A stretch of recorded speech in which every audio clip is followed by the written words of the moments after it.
So I teach STEM, robotics, and soon to be a game development and computer science class. And over the years, I've had a lot of stories where students have had just tremendous outcomes from the class. I have one student who used laser cutting and he created his own small business doing laser cut parts. Another student started 3D printing with motorcycle parts, and he started his own business, bought his own 3D printer. I have another student in my robotics class and in STEM, and he has a partial limb dismemberment, and through that, he's very excited about the idea of prosthetics. And so when we created prosthetic hands in our class and used computer science with Arduinos to do that, that was a project that was very passionate to him. And he's looking towards working with brain-computer interfaces, and with that, he's wanting to develop a robotic hand with that brain-computer interface that would be controlled by the device. And so we have lots of stories like that, but the one that stands out to me the most is a student I'll call Jay. A few years ago, we entered into the Samsung Solve for Tomorrow contest, and Jay had a little bit of background in programming, but he was really passionate about it. This was right when COVID hit, so we were distance learning. He was in my STEM class at the time. I had him the year before for AP Physics, and the students were really down because they were working from home on computers, screens off half the time. And so when we entered this contest, it was something he could be very passionate about. And so I came to him virtually and I said, hey, Jay, here's a project I have in mind.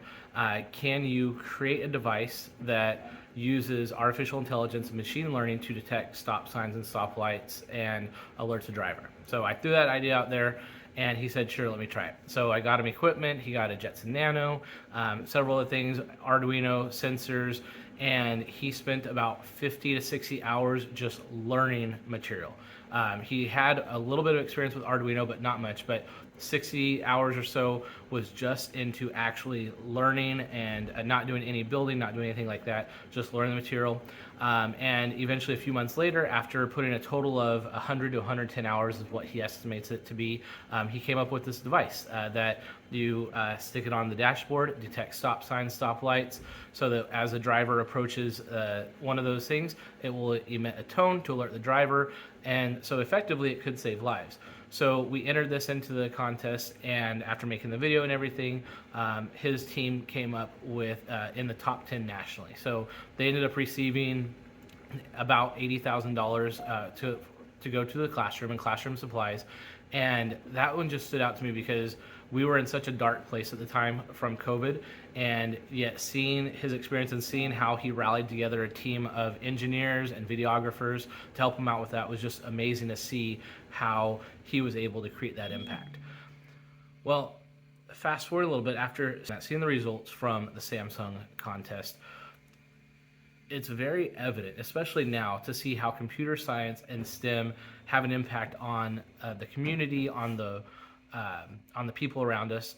For that project in particular, we had the rally and support of so many people. We had businesses in our community that were donating money to our project.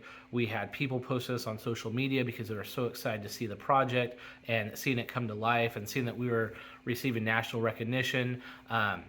Local newspapers and TV outlets were interviewing us. So it was exciting to see how our little project was showing that STEM and computer science can be used to solve real world problems, not just in the workforce where you have adults, but right here in a high school with typical high school classroom supplies, and students were making a difference right there.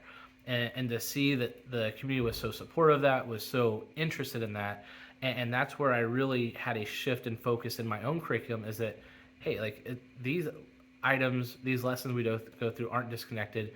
We need to set them where the students have a purpose. What kind of real world problem are they trying to solve? What type of challenge are they trying to solve?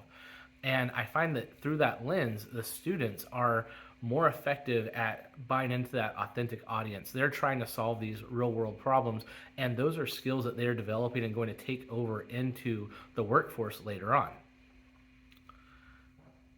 So not only do they build those skills now, but once they get into college or career, they're able to take those skills and advance them to go above and beyond what they're able to do. So all that to say is, seeing these students engage in the computer science process has been an amazing experience, and I look forward to seeing that happen more over the years.